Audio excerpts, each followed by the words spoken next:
الحمد لله رب العالمين والعاقبة للمتقين الصلاة والسلام على أشرف الأنبياء والمرسلين وعلى آله وأصحابه أجمعين. قال الله تبارك وتعالى في الكلام المجيد والفرقان الحميد: حاميم والكتاب المبين إنا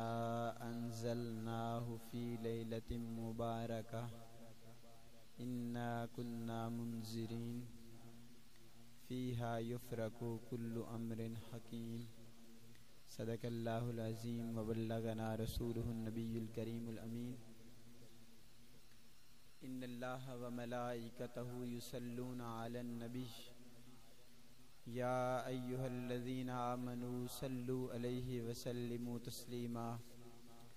الصلاة والسلام عليك يا سيدي يا رسول الله وعلى آلك وأصحابك يا سيدي يا حبيب الله. الصلاة والسلام عليك يا سيدي يا رسول الله وعلى آلك وأصحابك يا رحمة للعالمین. بندہ پروردگارم امت احمد نبی، دوست دارم چار یارم تابع اولاد علی، مذہب حنفیہ دارم ملت حضرت خلیل، خاک پائے غوث اعظم زیر سایہ ہر ولی. نہایت ہی واجب الاحترام بزرگوں دوستو، اللہ رب العزت کا کروڑ مرتبہ شکر ہے جس مالک کائنات خالق کائنات نے اشرف المخلوقات بنا کر حضور نبی مکرم شفیع معظم سرور عالم صلی اللہ علیہ وآلہ وسلم کا امتی بنایا.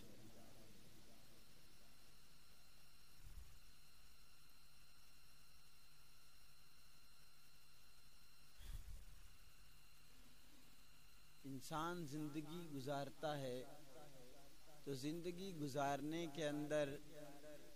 ہر انسان کو مختلف اعمال و افعال سے گزرنا پڑتا ہے. اب وہ جو اعمال و افعال ہیں ان کی دو قسمیں. ایک وہ اعمال و افعال کہ جن کی طرف انسان کی بہت زیادہ توجہ ہوتی ہے اور اس عمل کو اس کام کو کرنے کے لیے وہ ہر وقت محنت و کوشش کے اندر لگا رہتا ہے. لیکن دوسری جانب کچھ ایسے کام ہیں کہ جن کے کرنے کے لیے وہ اپنی محنت کو ضائع نہیں کرتا، سرسری طور پہ ان کاموں کے پاس سے گزر جاتا ہے، کوئی توجہ نہیں دیتا، کوئی دھیان نہیں کرتا. تو یہ اہمیت، یہ ضرورت اس بات کا تقاضا کر رہی ہے، اس بات کی طرف رہنمائی کر رہی ہے کہ جس چیز کو وہ زیادہ اہمیت دے رہا ہے، جس چیز کی طرف وہ زیادہ توجہ کر رہا ہے، جس چیز کی طرف اس کا دھیان زیادہ ہے، ہو سکتا ہے کہ وہ بہت بڑی چیز ہو، کوئی بہت بڑا کام ہو، لیکن بعد اوقات انسان فضول کاموں کے اندر وقت کو زیادہ ضائع کر دیتا ہے، ٹائم اسی جانب زیادہ لگا دیتا ہے. لیکن جو ضرورت کی چیزیں ہیں کہ جن کا کرنا ثواب کا باعث بن سکتا ہے، کہ جس کا کرنا ہماری زندگی کو بدل سکتا ہے، اس طرف توجہ کم دی جاتی ہے. اور حالات و واقعات کا اگر جائزہ لیا جائے تو رسول خدا صلی اللہ علیہ وآلہ وسلم نے ارشاد فرمایا، سیدنا انس بن مالک اس حدیث کے راوی ہیں، آپ ارشاد فرماتے ہیں سرکار نے فرمایا منہومان لا یشبعان، منہوم فی العلم لا یشبع ومنعوم فی الدنیا لا یشبع. سرکار نے فرمایا دو قسم کے حریص لوگ ہوتے ہیں، لالچی لوگ ہوتے ہیں. تو آپ کی بارگاہ میں عرض کی گئی یا رسول اللہ صلی اللہ علیہ وآلہ وسلم وہ کون سے لوگ ہیں؟ تو رحمت عالم صلی اللہ علیہ وآلہ وسلم نے ارشاد فرمایا ایک وہ آدمی جو علم حاصل کرنے کے اندر حریص ہے، فرمایا جو آدمی علم کی طرف زیادہ توجہ کرتا ہے، فرمایا وہ علم کے اندر اتنا حریص ہو جاتا ہے کہ اس کے پاس جتنا علم آ جائے پھر بھی وہ سیر نہیں ہوتا، اس کا دل کرتا رہتا ہے میں کچھ اور علم سیکھ لوں، کوئی چیز اور مجھے حاصل ہو جائے۔ اور دوسرا فرمایا منہوم فی الدنیا لا یشبع، فرمایا دوسرا وہ شخص جو دنیا کے اندر پھنس چکا ہے، دنیا کا لالچی ہو گیا، دنیا کے لیے حریص ہو گیا، فرمایا وہ بھی کبھی سیر نہیں ہوتا۔ اور میں نے ایک لفظ یہ بھی پڑھے تھے کہ فرمایا گیا کہ انسان کے پیٹ کو صرف قبر کی مٹی بھر سکتی، اس کے علاوہ کہ انسان کی خواہشیں بڑھتی جاتی ہیں۔ حدیث مبارکہ ہے، سرکار نے ارشاد فرمایا اگر کسی آدمی کے پاس سونے کی ایک وادی ہو جائے تو وہ خواہش کرے گا کہ کاش میرے لیے دوسری بھی سونے کی وادی ہوتی، اگر اس کے پاس 2 ہو جائیں تو پھر وہ اور خواہش کرے گا کاش میرے لیے وہ بھی سونے کی وادی ہو جاتی۔ اور اس کی وجہ کیا ہے کہ انسان کی خواہش ہمیشہ بڑھتی رہتی ہے، ہمیشہ زیادہ کے لیے، ہمیشہ ہر لمحہ زیادتی، ہر لمحہ یہی خواہش کہ کاش یہ چیز میرے لیے ہو جاتی، کاش یہ چیز میرے لیے ہو جاتی۔ لیکن حضرت عبداللہ بن مسعود رضی اللہ تعالی عنہ آپ فرماتے ہیں کہ یہ جو دونوں حریص ہیں نا، ایک جو علم کے اندر حرص رکھنے والا ہے اور دوسرا جو مال و دولت کے اندر حرص رکھنے والا ہے، تو آپ فرماتے ہیں لا یستویان، یہ دونوں برابر نہیں ہو سکتے۔ تو آپ سے پوچھا کہ حضور کیوں برابری نہیں ہو سکتی؟ تو حضرت عبداللہ بن مسعود رضی اللہ تعالی عنہ آپ فرمانے لگے یار وجہ یہ ہے جو علم کے اندر حریص ہے، جو علم کو زیادہ سیکھنا چاہتا ہے، تو وہ صرف اللہ رب العزت کی رضا کے لیے یہ کر رہا ہے۔ اور فرمایا دوسرا آدمی جو مال کے لیے ہے تو وہ اپنے پیٹ کی وجہ سے یہ سارے معاملات کر رہا ہے، صرف وہ چاہتا ہے کہ میں بہت زیادہ ہو جاؤں، میرے پاس مال و دولت اور زیادہ ہو جائے۔ تو یہ مال و دولت کی جو کثرت ہے یہ ہر لمحہ بندے کو اسی فکر کے اندر مبتلا رکھتی ہے۔ لیکن وہ لوگ جنہوں نے علم کی طرف زیادہ توجہ دی، جنہوں نے علم کو اہمیت دی، تو پھر اللہ رب العزت نے ان لوگوں کے مقام اور مرتبے بہت زیادہ بلند کر دیے۔ انہی لوگوں کے لیے قرآن مجید میں اللہ رب العزت نے ارشاد فرمایا کہ والذین اوتوا العلم درجات، کہ وہ لوگ جن کو اللہ رب العزت نے علم عطا فرمایا پھر اللہ نے انہیں درجے عطا فرما دیے۔ اور دوسرے مقام پہ ارشاد فرمایا کہ هل يستوي الذين يعلمون والذين لا يعلمون، اللہ سوال کر رہا ہے بندوں سے، اللہ پوچھتا ہے کہ بتاؤ کیا علم والے اور جاہل برابر ہو سکتے ہیں؟ ساتھ فرمایا گیا نہیں، علم والے اور جاہل کبھی برابر نہیں ہو سکتے، علم والے اور جاہل کبھی برابر نہیں ہو سکتے۔ اور پھر جن لوگوں کو علم کی خواہش تھی، علم کا ذوق و شوق تھا، اس کی مثال دی گئی ہے کہ حضرت ابو دردہ رضی اللہ تعالیٰ عنہ، حضرت ابو دردہ رضی اللہ تعالیٰ عنہ یہ دارالحکومت شام کے گورنر منتخب ہوئے۔ تو صحابی رسول صلی اللہ علیہ وآلہ وسلم مدینہ شریف سے چلے حضرت ابو دردہ کے پاس، اور گئے کس کام سے تھے؟ صرف ایک حدیث مبارکہ سننے کے لیے۔ یہ علم کا شوق تھا، علم کا شغف تھا، وہ چاہتے تھے کہ ہمیں علم حاصل ہو جائے، حقیقی معرفت نصیب ہو جائے۔ اس کی وجہ یہ ہے کہ العلم نور، علم نور ہے، اور یہ جس سینے کے اندر جاتا ہے اس کو روشن کر دیتا ہے۔ جو علم کو سیکھتا ہے پھر اسے رہنمائی ملنا شروع ہو جاتی ہے، جس کے پاس علم آنا شروع ہو جاتا ہے اللہ رب العزت اس کے لیے راستے کھول دیتا ہے اپنے۔ تو قانون یہ ہو گیا کہ یہ جو علم ہے یہ بلندیاں دینے والا ہے، سکون دینے والا ہے، عروج دینے والا ہے۔ اور یاد رکھیں ہر بات کے اندر یہی چیز ہمیں لازم رکھنی چاہیے، یہی چیز ہماری پیش نظر ہونی چاہیے کہ اللہ راضی ہو جائے، کسی نہ کسی طریقے سے اللہ راضی ہو جائے، کہ اگر ہمارے کسی چھوٹے سے فعل سے اگر اللہ راضی ہو گیا تو سمجھو ہماری بات بن گئی۔ کیونکہ ہر ایک چیز کی بنیاد رضا الہی پہ ہے، کہ جب کوئی ہمارا فعل اللہ رب العزت کو راضی کرنے کے لیے ہے تو پھر ہم کامیاب و کامران ہیں، اگر لوگوں کو دکھانے کے لیے فعل تو پھر ہم کامیاب و کامران نہیں۔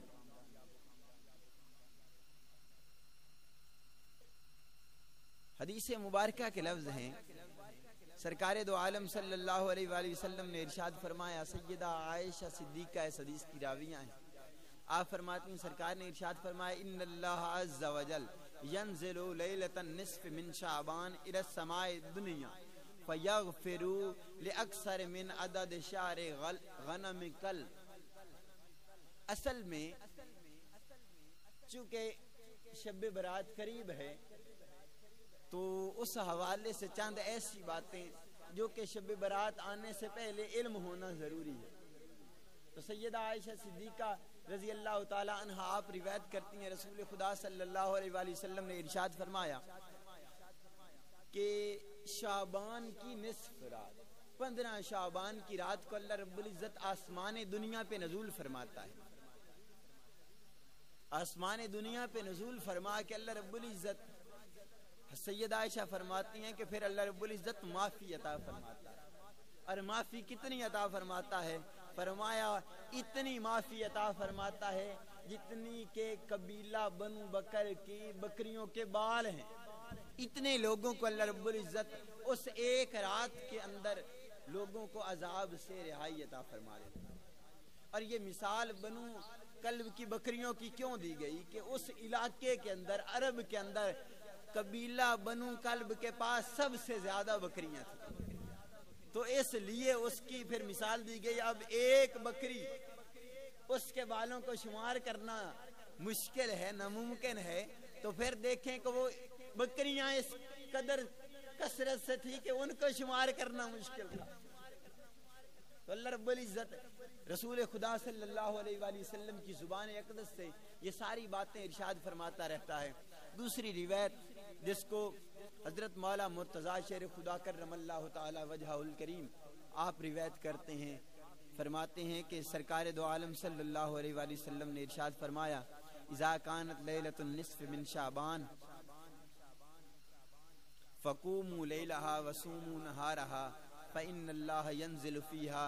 الغروب الشمس إلى السماء الدنيا فيقول ألا من مستغفر فاغفر له ألا من مسترزق فأرزقه ألا مبتلا فأعاييه ألا كذا وكذا حتى يطلعوا۔ مولا مرتضی روایت کرتے ہیں، رسول خدا صلی اللہ علیہ وآلہ وسلم نے ارشاد فرمایا، جب 15 شعبان کی رات آتی ہے تو فرمایا اس رات کے لیے پہلے سرکار دو عالم صلی اللہ علیہ وآلہ وسلم اس رات کے اعمال بتا رہے ہیں کہ رات کا عمل کیا ہے۔ فرمایا اس ساری رات کو عبادت کیا کر، اس ساری رات کو کھڑے ہو کے اللہ رب العزت کی بارگاہ میں سجدے کیا کرو، نوافل پڑھا کرو۔ اور دوسری چیز فرمایا جب اس کا اگلا دن ہو تو روزہ رکھو۔ اور تیسری چیز جو سرکار دو عالم صلی اللہ علیہ وآلہ وسلم نے ارشاد فرمائی کہ پھر اللہ رب العزت کرم فرماتا ہے بندوں پہ، اور کرم فرمانے کا انداز کیا ہے کہ اللہ رب العزت آسمان دنیا پہ نزول فرماتا ہے، اور نزول فرما کے بندوں کو اللہ پکارتا ہے، اور پکار پکار کے کہہ رہا ہوتا ہے کہ کون ہے جو آج مجھ سے بخشش طلب کرے، کون ہے جو آج مجھ سے معافی طلب کرے کہ آج میں تم لوگوں کو معاف کرنا چاہتا ہوں۔ پھر اللہ فرماتا ہے کون ہے جسے رزق کی ضرورت ہے، آج مجھ سے مانگ لے۔ اور یاد رکھیں جو آدمی سویا رہتا ہے، نہ عبادت کرتا ہے نہ معافی مانگتا ہے، یہ یاد رکھے بارگاہ رب العزت وہ ایسی بارگاہ ہے کہ کوئی آدمی اللہ کی بارگاہ میں آ کے بیٹھ جائے، ندامت کے 2 آنسو اس کی آنکھوں سے گر جائیں تو یہی اس کی زندگی کے لیے کافی کہ اللہ رب العزت تو معاف کرنے والا ہے۔ ایک شاعر لکھتا ہے کہ یہ اسی بات کو وہ اپنے انداز میں بیان اس انداز سے کر رہا ہے، وہ کہتا ہے اللہ فرماتا ہے باز آ ہر آنکھ کی ہستی باز آ، گر کافر و گبر و بت پرستی باز آ، این درگاہ ما درگاہ نو امیدی نیست، 100 بار اگر توبہ شکستی باز آ، کہ تو جتنے گناہ مرضی کر چکا ہے تو بارگاہ میں لوٹ آ، میری بارگاہ کے اندر دوبارہ واپس آ جا، تو کافر ہے بت پرست ہے جس طرح کا کوئی آدمی ہے، میری بارگاہ کے اندر نا امیدی کی کوئی بات نہیں، جب بھی تو میری بارگاہ کے اندر آئے گا میں تجھے فوراً معاف کر دوں گا۔ اور یہ یاد رکھیں اللہ رب العزت جس کے ساتھ محبت فرماتا ہے اسے اپنے گھر کے اندر آنے کی توفیق دے دیتا ہے، کیونکہ آپ اس بات کو بہتر سمجھتے ہیں کہ اگر آپ کسی سے ناراض ہوں اسے اپنے گھر میں آنے کی اجازت دیں گے، اسے اپنے گھر کے اندر آنے کی اجازت ہی نہیں آپ دیں گے، تو پھر اللہ رب العزت وہ پوری کائنات کا مالک و خالق وہ اسے اپنے گھر کے اندر آنے کی اجازت نہیں دیتا، جس سے ناراض ہوتا ہے، اور جس سے خوش ہوتا ہے اسے ہی اپنے گھر کے اندر آنے کی اجازت عطا فرماتا ہے۔ تو چونکہ اللہ رب العزت اس رات کے اندر لوگوں کو پکار پکار کے کہہ رہا ہوتا ہے کہ کون ہے ایسا آدمی جو بخشش طلب کرنے والا ہو، آج میں اسے معاف کرنا چاہتا ہوں۔ اور یاد رکھیں کہ یہ رحمت کی کچھ ایسی گھڑیاں ہوتی ہیں، ویسے تو اللہ رب العزت کی رحمت ہر وقت ہے، یہ کوئی ایسی بات نہیں کہ اگر اس وقت آدمی اللہ رب العزت کی بارگاہ سے مغفرت طلب کرے تو اللہ معاف نہیں کرے گا، ایسی کوئی بات نہیں۔ جب بھی کوئی آدمی معافی طلب کرنا چاہے اللہ معاف ضرور کرتا ہے، لیکن کچھ ایسی رحمت کی گھڑیاں ہوتی ہیں کہ جس کے اندر اللہ رب العزت کی رحمت کی بارش اور زیادہ آ رہی ہوتی ہے، کہ جو پھر اس رحمت کی بارش کے اندر آتا چلا جاتا ہے سیراب ہو جاتا ہے، اس کی جو سوکھی سڑی کھیتی ہے اللہ رب العزت اس کو آباد و شاد فرما دیتا ہے، اس کے اندر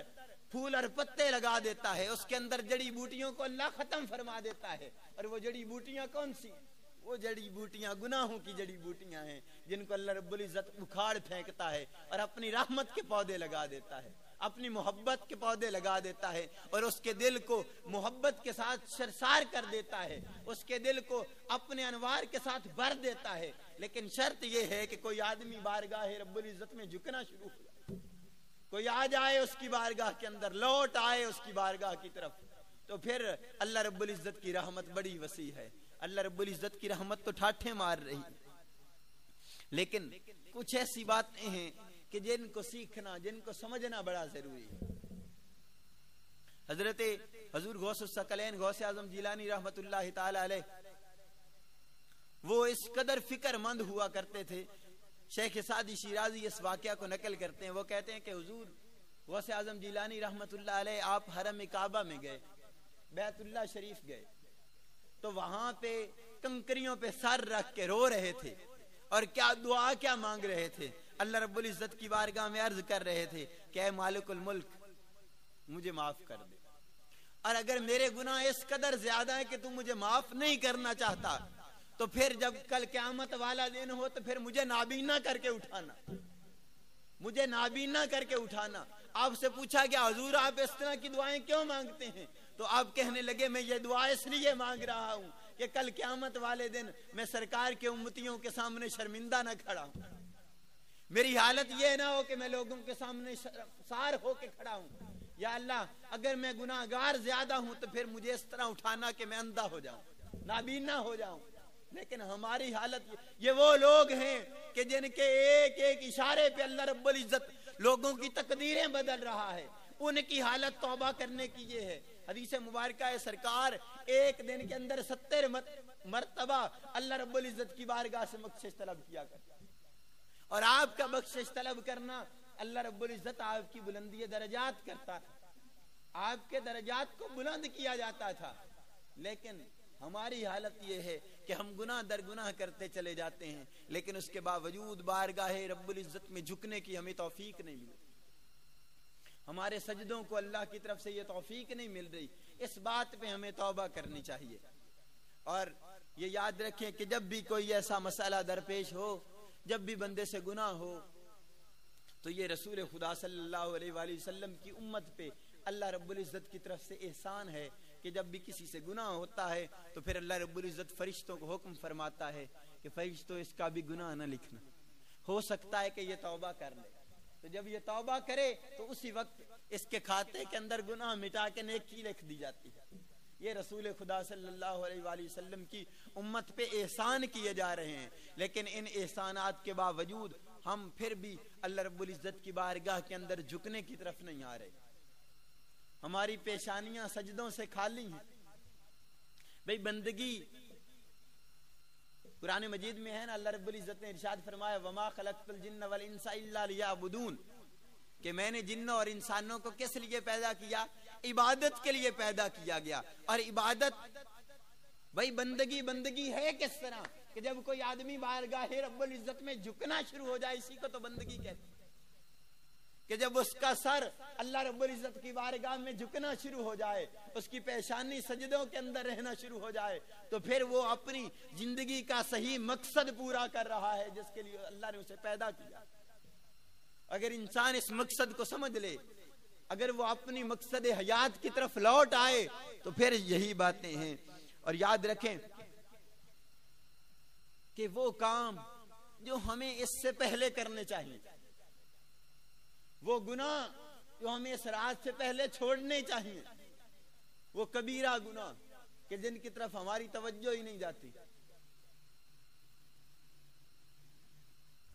پہلی چیز فرمایا ماں باپ کی جو نافرمانی ہے، یہ بہت بڑا گناہ ہے،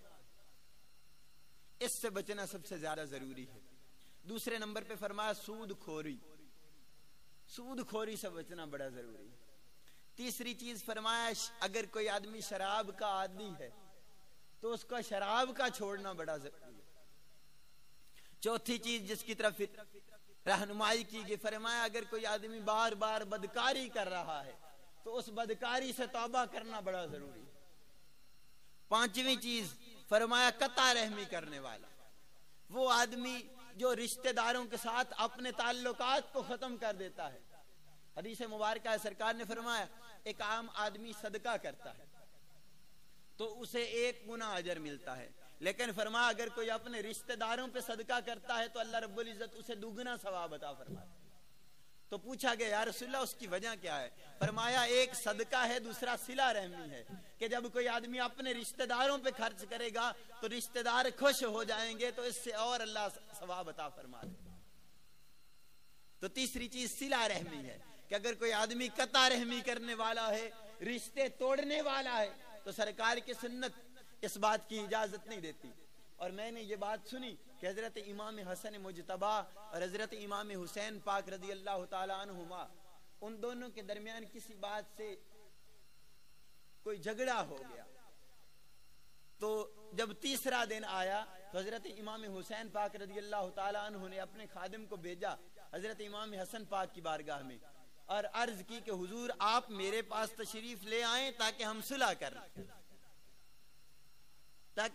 کر لیں۔ تو پوچھا گیا حضور اس کی کیا وجہ ہے؟ تو آپ فرمانے لگے اس کی وجہ یہ ہے کہ جب 2 آدمی آپس کے اندر لڑے ہوئے ہوں، جھگڑا کیا ہوا ہو، تو ان کے اندر جو پہل کرے گا اللہ رب العزت اسے زیادہ ثواب عطا فرمائے۔ تو حضرت امام حسین پاک فرمانے لگے میرا دل یہ ہے کہ یہ میرے بڑے بھائی ہیں، اللہ انہیں زیادہ ثواب عطا فرمائے۔ تو فرمایا جب 2 آدمی آپس کے اندر کسی وجہ سے لڑے ہوئے تو انہیں صلح کرنی چاہیے۔ پھر 2 چیزیں ہیں، ایک ہے حقوق اللہ اور دوسرا حقوق العباد۔ لوگ میسج کرتے رہتے ہیں ایک دوسرے کو اس رات کے اندر کہ یار مجھے معاف کر دیں، مجھے معاف کر دیں۔ یاد رکھیں 2 قسم کے حقوق ہیں، ایک حقوق اللہ، دوسرا حقوق العباد۔ حقوق اللہ کیا ہے؟ کہ وہ چیزیں جو اللہ رب العزت کی طرف سے فرض کر دی گئی، جو جس کے اندر خالصتاً اللہ کے حق ہیں، جس طرح نماز، روزہ، حج، زکوٰۃ، یہ سارے خالص اللہ کے حق ہیں۔ فرمایا اگر کوئی آدمی ان حقوق کے اندر کمی کوتاہی کر جاتا ہے تو پھر اللہ رب العزت کی بارگاہ کے اندر توبہ کرے، معافی کا طلبگار ہو جائے، لیکن معافی اس وقت ملے گی کہ وہ پھر کاؤنٹ کرے، پھر وہ دیکھے کہ میری کتنے عرصے کی نمازیں قضا ہیں، ان نمازوں کو قضا کرنا شروع کر دے، کتنے عرصے کے میرے روزے قضا ہیں، ان روزوں کو ادا کرنا شروع کر دے، ان کی قضائی دینا شروع کر دے، چیک کرے کہ میری کتنے عرصے کی میں نے زکوٰۃ ادا نہیں کی، اس زکوٰۃ کو ادا کرنا شروع کرے۔ اگر وہ صاحب استطاعت ہے، اگر اس کے پاس مال و دولت ہے، تو پھر اسے چاہیے کہ وہ حج کرے۔ یہ حقوق اللہ کی ادائیگی ہے۔ دوسرے ہیں حقوق العباد، کہ اگر کسی آدمی کا کسی دوسرے آدمی پہ حق ہے تو پھر اس کو چاہیے کہ وہ اس کا حق ادا کرے، اور اگر حق ادا کرنے سے قاصر ہے تو پھر اس سے معافی طلب کرے۔ اور اس کی وجہ کیا ہے کہ اللہ رب العزت حقوق اللہ تو معاف کر سکتا ہے، لیکن حقوق العباد جب کسی آدمی کو کسی نے تنگ کیا ہوگا، کسی کا قرضہ دینا ہوگا، کسی کے ساتھ ظلم و زیادتی کی ہوگی، تو پھر اسی سے اس کو معافی مانگنا۔ ہم تو زبانی سرسری کر دیا جاتا ہے میسج، اور اس آدمی کو میسج ہی نہیں کیا جاتا، اس آدمی سے معافی نہیں مانگی جاتی جس کے ساتھ ظلم کیا ہوتا۔ پہلے تو اسی بات کو لازم کرنا ضروری ہے کہ سب سے پہلے بندہ سچے دل سے اس کے پاس جائے، اس سے معافی کا طلبگار ہو، اور اگر اس کی کوئی چیز دینی ہے، اس کے ساتھ کوئی ظلم کیا ہے، تو پھر اس سے صحیح طریقے سے معافی مانگے تاکہ اللہ رب العزت اسے معاف فرمائے۔ کہ جب کوئی آدمی کسی کے ساتھ اس طرح بار بار ظلم کرتا ہے، زیادتی کرتا ہے، اور پھر معافی نہیں مانگتا، کل قیامت والے دن اگر کسی بیٹے نے اپنے والدین پہ ظلم کیا ہوگا تو پھر وہ والدین کو اپنی نیکیوں میں سے حصہ دے گا۔ میں پڑھ رہا تھا کہ والدین کہیں گے کاش اس نے ہم سے زیادہ ظلم کیا ہوتا تاکہ اس کی زیادہ نیکیاں ہمارے کھاتے میں آ جاتی۔ اس لیے جس قدر ہو سکے بندہ زیادہ سے زیادہ اللہ رب العزت کی بارگاہ کے اندر رجوع کرنے والا ہو جائے۔ یہ حقوق اللہ، حقوق العباد، ان دونوں پہ بندہ صحیح طریقے سے پہرا دے، صحیح طریقے سے محنت کرے تاکہ صحیح لوگوں کے حق بندہ معاف کرنے والا ہو جائے۔ اور پھر یہ دوسری بات یاد رکھیں کہ بندہ لوگوں کو زیادہ معاف کرنا شروع کرے۔ جب بندہ لوگوں کو معاف کرنا شروع کرے گا تو پھر اللہ رب العزت اسے معاف کرنا شروع کر دے گا۔ اس لیے کہ حدیث مبارکہ ہے، سرکار دو عالم صلی اللہ علیہ وآلہ وسلم نے ارشاد فرمایا، جب کوئی آدمی کسی کے لیے پردہ پوشی کرتا ہے، کسی کے گناہ کو چھپاتا ہے، تو کل قیامت والے دن اللہ رب العزت اس کے گناہوں کو چھپا لے گا۔ جب کوئی آدمی کسی کی ایک غلطی کو معاف کرتا ہے تو کل قیامت والے دن اللہ رب العزت اس کی غلطیوں پہ پردہ پوشی فرمائے گا۔ جب کوئی آدمی یہاں دنیا میں کسی کے لیے آسانیاں پیدا کرتا ہے تو کل قیامت والے دن اللہ رب العزت اس کے لیے آسانیاں پیدا فرما دے گا۔ لیکن یہ ہے کہ جس طرح بندہ دنیا کے اندر لوگوں کے ساتھ کرتا رہے گا، کل قیامت والے دن اس کے ساتھ اسی طرح ہوگا۔ اور کچھ ایسے معاملات ہیں کہ جو دنیا کے اندر بندے کو پورے کرنے پڑتے ہیں، جس طرح کسی کے ساتھ ظلم و زیادتی کرتا ہے یا اپنے والدین کے ساتھ نافرمانی کرتا ہے، تو یہ ایسے معاملات ہیں کہ بندہ دنیا کے اندر دے کے جاتا ہے۔ وہ دیکھتا ہے کہ جس طرح اس نے اپنے والدین کے ساتھ ظلم کیا، ناانصافی کی، ان کو تنگ کیا، تو اس کی اولاد پھر اسی طرح اس کے ساتھ کرے گی۔ لیکن اس کا ایک ہی حل ہے، اگر اس سے کوئی آدمی بچنا چاہتا ہے تو پھر صحیح سچے طریقے سے اللہ رب العزت کی بارگاہ میں جھک جائے، توبہ کر لے، اور جن لوگوں کے ساتھ ظلم کیا ہے، جن کے ساتھ زیادتیاں کی ہیں، ان سے معافی طلب کرے تاکہ اللہ رب العزت اس کو معاف کر دے۔ اللہ رب العزت کی بارگاہ میں دعا ہے کہ اللہ رب العزت ان خاص لمحوں کی ہمیں قدر کرنے کی توفیق عطا فرمائے، اور ان کے جو فضائل اور ان کی جو برکات ہیں اللہ رب العزت وہ ہمیں نصیب فرمائے۔ وما علینا الا البلاغ المبین۔